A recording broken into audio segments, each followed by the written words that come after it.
Hey everybody, it's Marty here, and I'm one hell of a butler. and here we're here to talk about the final third of Black Butler season 2, Electric Boogaloo. Prequel to The Exorcist. But yeah, this was a good 4 episodes. In all honesty, like probably my favorite episodes of season 2 as a whole. Like we got some really good action, we got some nice moments between CL and Jim, and very very surprising ending, despite the fact that AJ ruined it for me way, way, way before that. You had totally forgotten about it. I had not completely forgotten about it. You mentioned it before, and then it was like, oh, so this is what he was talking about. I thought you were talking about like the manga, but no, it was the anime, and it was so Then why are you so damn confused for a while? well, it wasn't a while. It just took me 2 seconds to realize, oh, his nails are black. Yes, he is a demon now. Yeah, but the red eyes didn't key you in. Okay, well, I can't say anything. Yeah, that was kind of a big tell. But, like, yes, so we end the series with Ciel as a demon now, and he just does not seem to care about anything, and that kind of frustrates me. Because he I leaves. think it's that he needs to go to hell unless someone on Earth makes a contract with him, but I don't know. Just looking at Mayorin, Bard, and Finney's faces as he was leaving, it was just the most depressing thing ever. Just, God. They, Maybe they could go and work for Liz. I'm sure Liz has room for more incompetent servants. Whoa, whoa, whoa. There's only one Jingle Girl, man. No one else can do the bells, and that's Liz's whole gimmick. It's the bells, man. The Hell the bells. bells. Yeah, in the end, fucking Sebastian gets screwed over. Claude gets stabbed in the tummy. Alois gets a happy ending with his brother, Hannah, and Claude because I guess he's a good guy now. Can I just say, the fight between Sebastian and Claude in the last episode, that was the most intense battle I've ever seen in Black Butler. Wouldn't you agree? Claude is such a non-threatening antagonist. It's true. I mean, I think the only reason he was threatening in the previous episodes is because of the sword, and He even when wants to back up to every fight. This is the one time he fights a one-on-one, and he's cheating to try and win, and he still loses pretty bad. what about that time Sebastian and Claude fought 1-on-1 and they made a bunch of whirlpools? That And seems bullshit because we were promised that Grell and Hannah would also fight then, according to an OVA that I watched before that episode. but I mean, we do get to see all those fights. We get to see Hannah and Grell fight, and Hannah defeated very easily, to be honest. She gets penetrated by Grell's large object. Sexual, isn't it, Smithers? But yeah, we also get like the essentially the clear backstory of what actually happened to Jim, and you know the kind of I don't know how to put it. I find it kind of sweet that Hannah was actually changed by Jim's brother. You know, Luca. yeah, but like by Luca's general like I don't know how to put it. Like Luca has like a sweetness, but also a very depressing aspect to him. Well, Luca's one of those people that never lets bad things get him down. yeah, he's like Eugene from Hey Arnold. Like if he got his soul eaten by a demon and hated Like everybody. Eugene from Hey Arnold. But yeah, it was a really good story and actually really clever and cleverly done, including a lovely, lovely episode about seeing Sebastian and Claude go through a maze. Grell died there. I'm just saying it now still. Could they not have done what every person does if they don't want to go through the whole thing and just cut holes through the maze to reach the top? Sebastian would have to pay Grell in sexual favors, and instead he killed her. Oh, come on. They looked pretty sweet with that tea and that super saltiness. Uh, and she gets Kinikuman lips. Because Japanese comedy is all about comically oversized lips and puns. They are simple folk. I just find it funny that like they could balance a lot of humor and yet a lot of very serious aspects in these 4 episodes. I can't believe Grell is dead for good. She's not dead for good. She was still talking. She showed up in the music sequence. The end.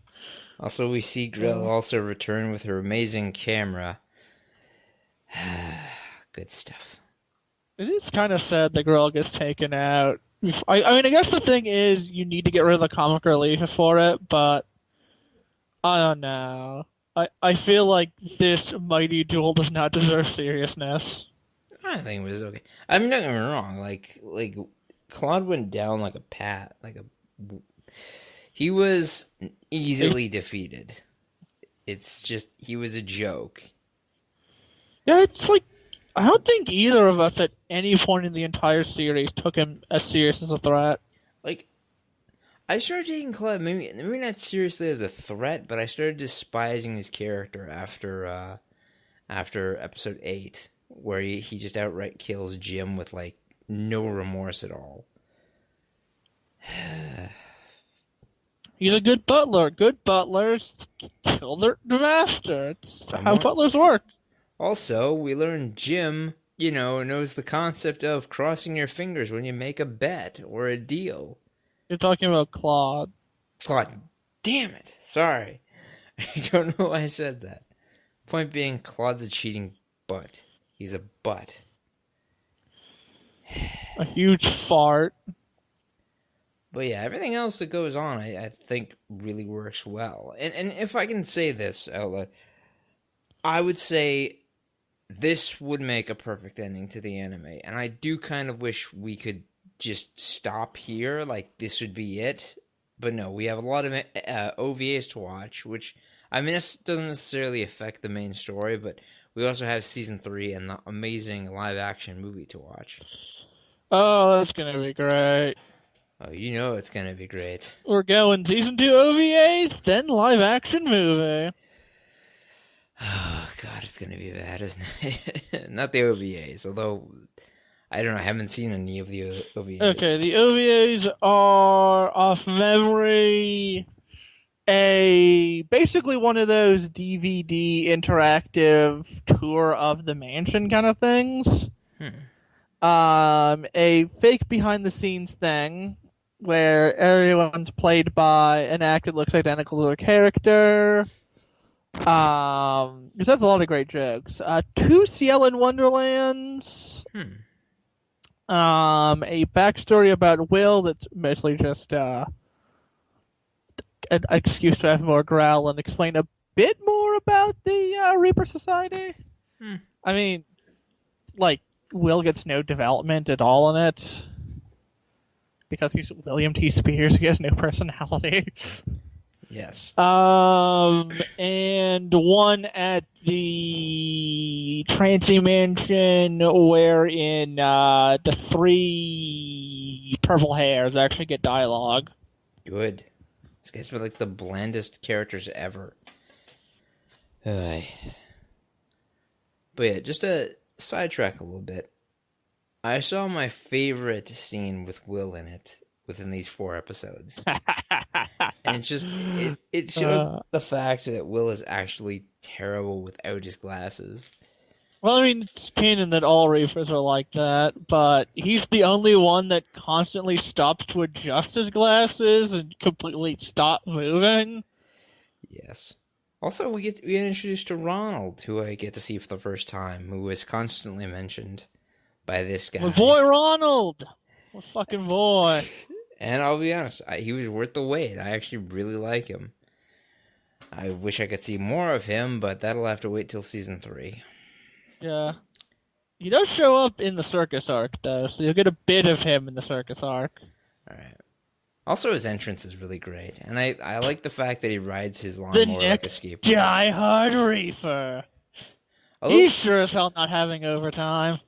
Although, honestly, Sebastian brings to mind like a very easy way to stop Ronald, and that's just like throw anything harder than a rock in there, and it like unless he soups it up even more to be able to cut through silverware, which is a possibility. No, it's actually because they're magic demon knives. Ooh. Are you sure? I'm pretty sure in one of the episodes of season one, it Ooh. clearly shows that he does not like. Ooh. Spooky. Also makes me wonder whether like whether Sebastian just has like unlimited cutlery pockets within his jacket. He has unlimited knife works. Uh, Just like the Fates. Just like the Fates. yes.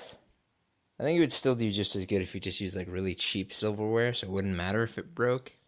He is a butler of the Phantom Hive family. He cannot do such things because then what kind of butler would he be? Trancy butler. I also find it kind of funny that after CL gets all of his memory back, he doesn't bother going after Lau. Although, Lau became comic relief again. The rules of Black Butler are: once you've transferred into being comic relief or become comic relief again, it's all good. That is your punishment. yeah. Also, the explanation for how Sebastian. You thought I was joking. You thought I was fucking joking that he was missing his soul-eating arm. It seemed like a genuine joke, though. It's like a soul-eating arm. Why is it so specific? So yeah, Sebastian loses an arm and things of that nature happen. Still there? Yeah, I just laughed. Okay.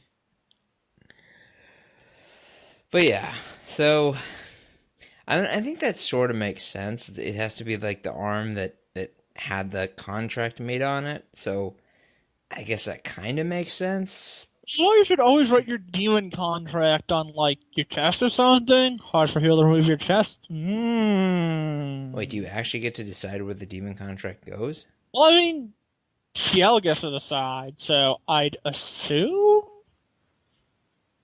Sebastian gets to decide. I don't know. I'd always be the hand. Who knows? It might work differently for demons.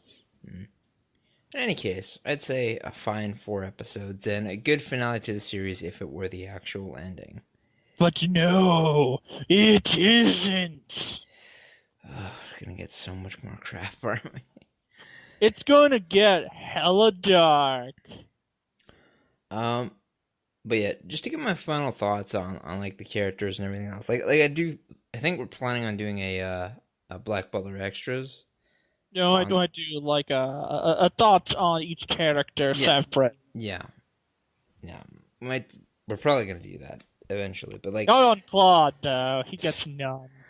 Our final thoughts, just in general. If this were gonna be the last episode we'd review, I like how it ends. I really do. I think it's the perfect kind of ironic ending. Sebastian gets screwed over. Ciel gets to... It's completely a happy ending, because, I mean, the implications need to be Sebastian, Ciel has to go to hell, because I don't know, demons just can't exist on Earth without contracts, so... I guess, but I mean, like, he's a demon now, so it doesn't mean he's gonna be, like, tortured for his entire life, does it? I think maybe demons don't get that, because there's no implication they get that. It's just their punishment is they live for eternity. Although that one line that Ciel had of them going for a while implies that he might return back to the mansion at some point, that he can only possibly be on Earth for so long, who knows? Maybe, but knowing Ciel, like, if I had to think of a way out of that, out of like them needing to stay in hell essentially until Ciel was able to make a contract, my thing would be, I would probably just tell the queen that I was a demon and make a contract with her so that I'd be working for her, since no matter what, he'd have to work for her anyways as the queen's guard dog, and then just make that his thing. Like, he has to work for her until maybe like all of her. The queen dies, and then he gets her Yeah, soul. yeah, like that's genuinely what I'm thinking. Because like, would that not work? And the queen's, not that old, so he'd be around for a while. I don't know if the queen would be willing to. The queen is pretty old. Yeah, She's like fucking 60, 70 at that point.